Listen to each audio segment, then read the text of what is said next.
always be sure to have clean, washed hands, whether they be yours or your partner's, before inserting them into the vagina. Same goes for vaginal weights or any vaginal tool. So, you're going to have a baby. Welcome to Mother Love Child. My name is Kimberly, and this is where we talk all things pregnancy, birth, and babies. And today, we're going to be talking about perineal massage and vaginal weights. For the past few weeks, I've been discussing a lot about preparing and protecting your vagina, either during pregnancy or during birth itself. And in this video, this is going to be related to what you can do now during pregnancy to help prepare and protect your vagina and to have a nice, strong, healthy vagina prepared for your baby's journey through your birth canal. I have some neighbors starting up their car. Hopefully it's not too loud. So let's first talk about perineal massage. I'm going to share with you some things that I learned during my first pregnancy with perineal massage that was taught to me by my midwife. And I took a minute to think before this video as I was like preparing my thoughts and everything. Those things that she told me, I still yet haven't heard from anybody else. So maybe there's some little known facts about how to use perineal massage to your advantage during pregnancy and how to do it correctly so that it really works. So, okay, so what is perineal massage?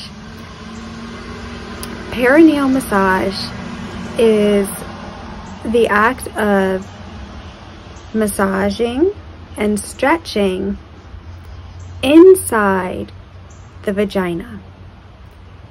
Now, the perineum is that place,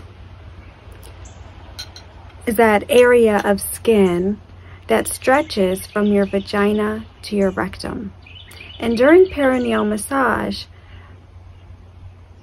fingers or a tool is inserted into your vagina and pressure is placed downward. And that pressure helps to soften and loosen some of that tight tissue. Now, in a minute, I'm going to get into the specifics of how to do perineal massage correctly. This is good to know. If this is your first pregnancy, perineal massage will probably benefit you greatly and help you to avoid tearing during the time of birth. If you're over 30, same thing.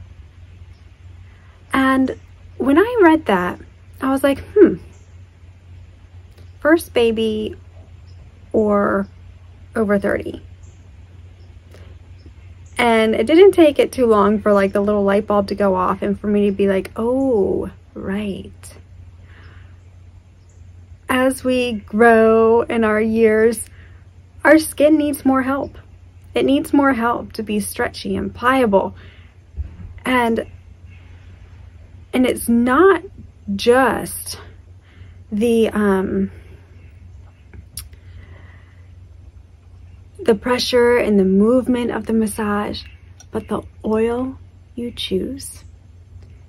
And that oil that you massage into that skin of your vagina and perineum, and oh, how good it is for that part of your body for when it comes time to birth. I mean, just think of what great care you're taking of yourself.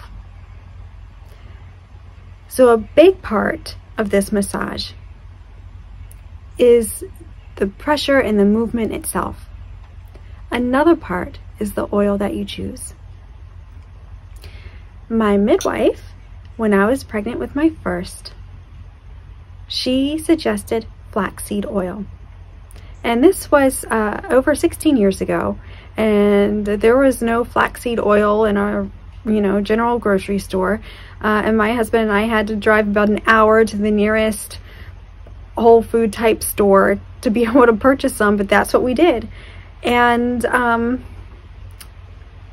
I'll get to my personal experiences later, so stick around for that so you can hear the differences in each of my labors and births. There are lots of oils you can choose. Our midwife suggested flaxseed. That's what we used. And I liked it. It was a good oil, and come to find out years down the road, flaxseed oil helps to rejuvenate and give you youthful skin. So what a wonderful oil to choose.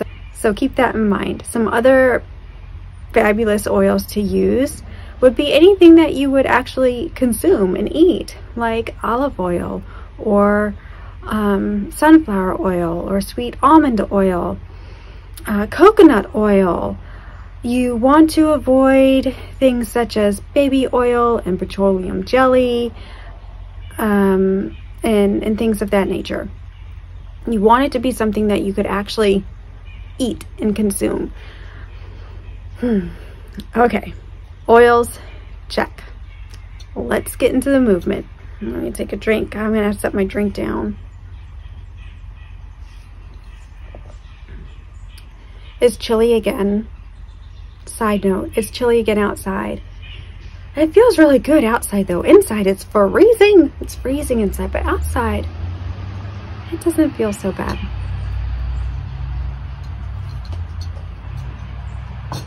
All right.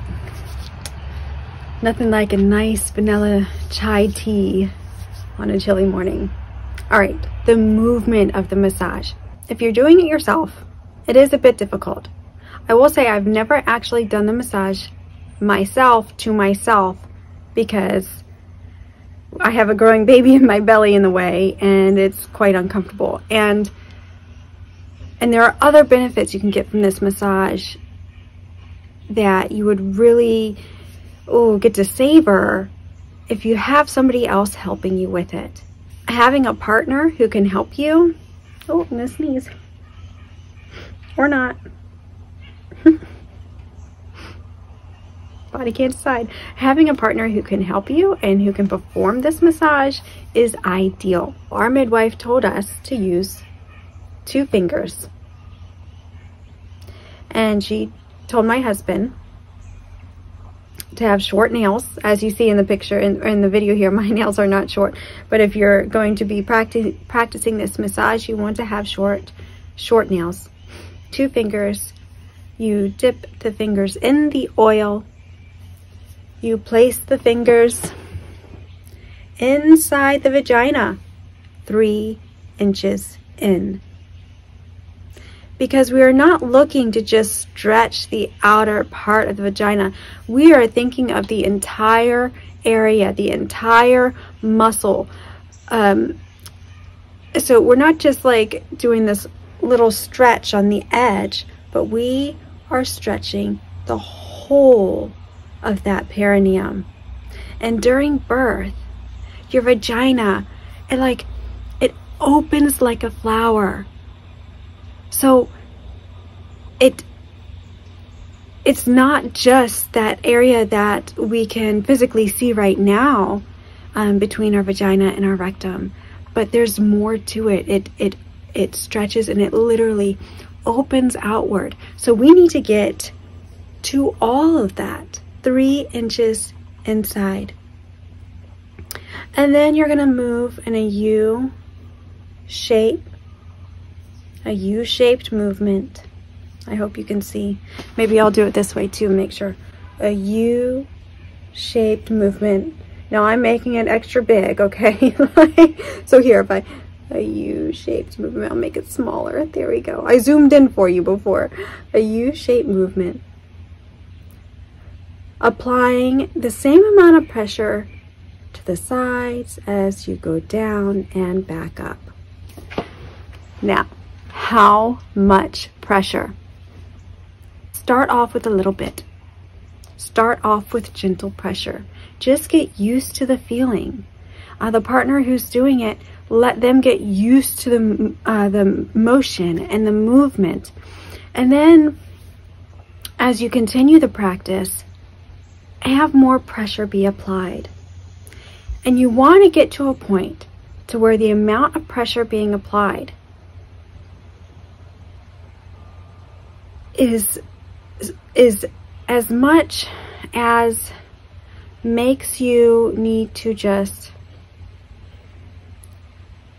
focus and breathe and relax through it. Aside from preparing your vaginal opening for the time of birth, this practice, like literally physically, helps you practice releasing tension when there is pressure in that area. And what a beautiful thing to practice and prepare for the actual time of birth, because there will be pressure in that area. And by practicing perineal massage, you get to practice releasing tension and relaxing into that pressure. Some people even suggest to add enough pressure that it may cause a bit of a sting. Now, I think to each their own for that one, because there's usually enough pressure added without needing to feel stingy. And if I do firmly believe that if you feel a sting, you've passed the point of massage and releasing tension in the tissue, and you've moved on to maybe causing a little bit of abrasion. So personally, I would firmly advise against adding that much pressure, but stick to the amount of pressure that is so much that you realize, or that you can make the connection of practicing relaxation during that massage, just like you would during labor. So I scooted right into how to do the perineal massage without even giving you an idea of how you should maybe be positioned for this massage. So anywhere you feel comfortable. What seems to be the most popular position for this is a semi-reclined position, whether it be in a bed or a couch or the floor. Have some pillows behind you to prop you up so that you can completely relax into it, but not be flat on your back. That is the most popular position to practice this perineal massage in. Now, let's say you don't have a partner to help you, and it's a challenge to be able to properly and correctly practice this massage on your own, with your own arms and your own hands being able to reach around your baby. That's where some tools come in handy, if you know what I mean. Just go look for them. If you're sensitive to silicone, there are some tools made out of crystals such as rose quartz. How wonderful that is. So, you know, take a little exploration online and see what you can find, and use those tools to help you help yourself. So the key things to keep in mind: you want to use an oil that you can actually eat and consume. When you are practicing the massage, you want your fingers to be 3 inches inside the vagina. When you begin, start with 2 fingers. As you continue the practice, you may be able to increase it to 3. Relax into it. Allow your partner or yourself to apply just enough pressure that it doesn't cause stinging, but it causes enough discomfort, maybe. I don't want to use that word because I don't want to associate that word with birth. I like using positive words because then we can enter into our labors and births with this positive mindset, but enough pressure that you cannot unnotice it. Did I get it all right?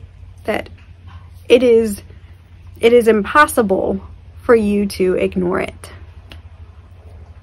Okay, there is some talk about whether perineal massage is truly beneficial or whether it can actually cause tearing. And from my personal experience, doing it, practicing it in such the way that my midwife had taught me, it was extremely beneficial. Now, we kind of practiced it a little bit during our first pregnancy, to be honest. So we weren't like super great at remembering to do it, but we did practice it a few times. And I did not tear on my perineum. I did tear somewhere else. And that's a story for another video, a different type of discussion. My second pregnancy, I was like, okay, I don't want to have any tearing this time. I want to take care of my vagina. I want to prepare it. And we practiced perineal massage much more during our second pregnancy. And my second baby was a little bit bigger than my first. His head was substantially bigger than my first. And I had zero tearing. And yes, our vagina and vulva and labia and all of that is a bit swollen and sore after the time of birth. I mean, that's natural, you know, it's stretched big, and now the body is like, you know, rushing in to repair it. But it was so much less my second time. And I definitely attributed that to the perineal massage because we practiced it more, and I didn't have any tearing. I had less soreness after the birth, and I was just so thankful. Now my third, we didn't practice at all. I guess we were busy with life, with our 2 children, and I did end up with a small tear. Now by the time I had my fourth, I was in my 30s. So remember in the beginning of the video, I talked about it's best to practice perineal massage if this is your first baby or if you're over 30. I was in my 30s, and once again, I didn't practice the perineal massage. I mean, I guess if we were too busy with 2 children, I guess we're extra busy with 3. And I had a tear that actually needed a stitch this time, and I was just like, oh, darn. And then moving on to my next baby, my 5th, our youngest, didn't practice perineal massage again. Maybe I should have. Well, I guess for that one, different reasons why we didn't. And then I had an even more substantial tear with that birth. So what I have learned from my experiences and my practice with perineal massage is that it does greatly help me. I am a person who highly benefits from perineal massage. And if we were to have another baby one day, it would probably be on the top of my to-do list to make sure I make time for it so that I take care of my vagina and prepare it for birth and help to protect it. That's a little bit of my story. So now let's take a few minutes to discuss vaginal weights. Maybe you've already heard about them, or maybe this is the first time you're hearing it. Your pelvic floor is a muscle inside your vagina within your pelvis, and your baby is going to travel through that muscle. It's like a woven sideways hammock inside your vagina. If you have a healthy pelvic floor that is toned, you are going to be protecting your entire vaginal canal and your perineum during the time of birth. because a toned pelvic floor muscle, a baby will move through that muscle like on a slide. Will just right through. It'll be toned and strong and can support the weight of the baby. A weaker pelvic floor, as babies move through it, instead of the baby just through the muscle, the weight of the baby is going to kind of into the muscle, okay? And that can cause a little bit more damage to your pelvic floor. So having a healthy and strong pelvic floor is super important for birth, for labor, for pregnancy, labor, and birth, because it's literally holding everything up. And then during the time of the birth, if it's toned and strong, then our babies can just move right through it instead of it being somewhat weighed down. And a toned pelvic floor can lend itself to a more swift and timely second stage. A weaker pelvic floor will result in a longer second stage / pushing once the cervix is fully opened and your baby's coming through. A nice toned pelvic floor assists in a nice, smooth second stage process of birth. Having a nicely toned pelvic floor is very, very important. Almost everybody has heard of Kegels or Kegels. I always say Kegels because when I first learned about them, that's what they were called. So almost everybody knows about the Kegel exercise, where you contract the muscle inside your vagina and you pull it up and you hold it and you release it, and that's wonderful, and it's a wonderful exercise. You should definitely be doing it. And you can also increase the intensity of that exercise by using vaginal weights. And you really don't have to do it very much, but just a few times a week, 5 to 10 minutes a day, will help tone that pelvic floor so much more than doing nothing for when it comes to supporting you throughout your pregnancy and supporting you during your labor and birth. So go get on the computer, look them up, see if it's something that you want to try. Ask your doctor, ask your provider, say, hey, is it safe for me to do this perineal massage? Is it safe for me to have a practice with vaginal weights? And you know, if you're given the all clear, then I fully support you in preparing your body in such a way that you are giving love to yourself and your vagina, and you're protecting it for the time of birth. Love yourself, and then remember and know that these two things are so good for you for preparing for birth. Make it a priority for your birth prep, because you're worth it.